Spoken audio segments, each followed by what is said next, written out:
So we now have two of Top's professional friends and allies, Mort Rosenblum and Warren Hoge. So Mort out there in Tucson, Arizona, take it away.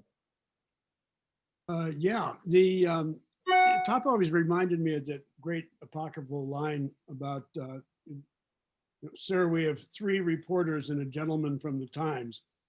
And that would have been the Times of London, of course, but it sure as hell fit Seymour Topping. I mean, he, in a profession where some practitioners can get pretty scruffy, he was always a gentleman, ready for anything, but always with decency and decorum. I mean, a line in the Times obit jumped out at me, the part about when he was Abe's number two. The two were as unlike as night and day. Talk about understatements. I experienced this firsthand editing the much missed Trib in Paris.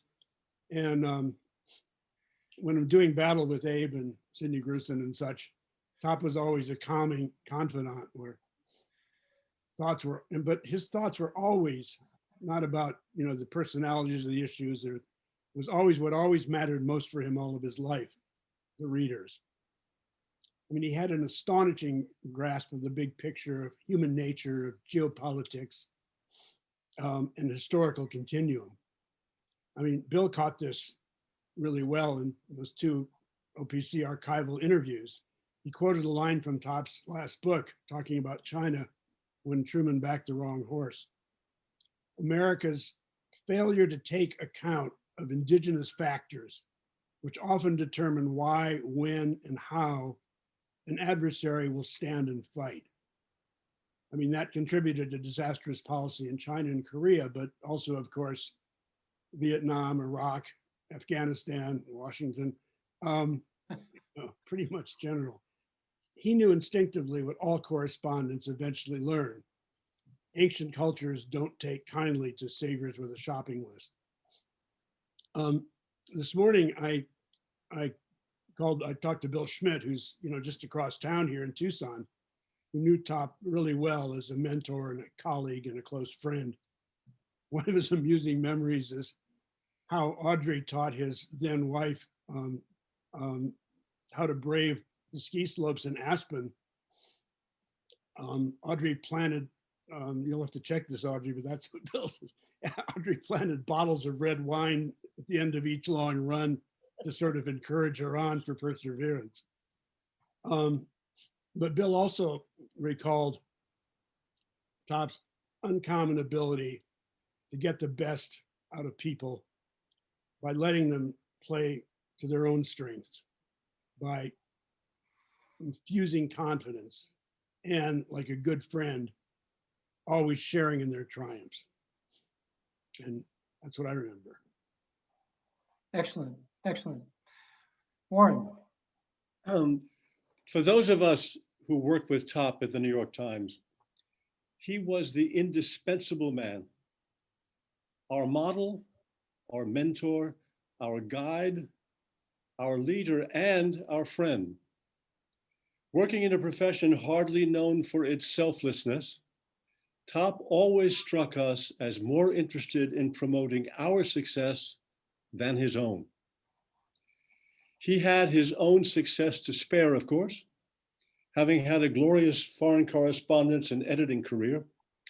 The reviewer of his 2010 memoir called him, quote, the preeminent foreign affairs journalist of the last half of the 20th century, unquote.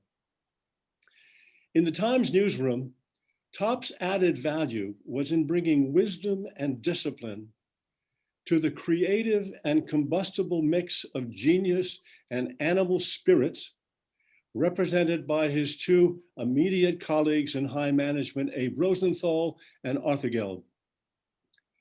Top was compared to the governor on a wheel, that device that moderates engine speed on a runaway vehicle.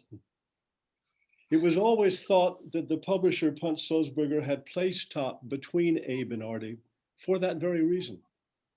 And here's how Abe himself remembered it, speaking to James Reston's biographer, John Stacks, in 2002. Quote, I passed over Arthur Gelb, a very close friend, because we were both emotional and excitable. I chose Topping. There were things I was very good at and things I wasn't good at. Topping was very good. You didn't fuck around with Topping. He did not invite arguments. There was a quality of organization that he had, and I thought we would be a very good team. And they were, as I witnessed firsthand on a daily basis in those years in the 1980s, when I was the Times foreign editor, a post that Top himself had occupied with distinction 20 years earlier. One of Top's greatest journalistic achievements occurred in Nanking, China in 1949. He scored a world beat in reporting the fall of the city to the People's Liberation Army and the departure of nationalist leader Chiang Kai-shek for Taiwan. But it was another conquest there that most profoundly affected his life. Meeting the beguiling Audrey, who would become his professional and personal life partner and the mother of their 5 daughters. This was a story that the dashing young war correspondent wasn't going to let get away. So the morning after he met her at a military officers club, a coolie arrived at her Nanking address with a rickshaw full of red roses and a scribbled note from Top asking for a date. That date was to last for 71 years and enchant all of us privileged to know them both. Great. Thank you, Warren.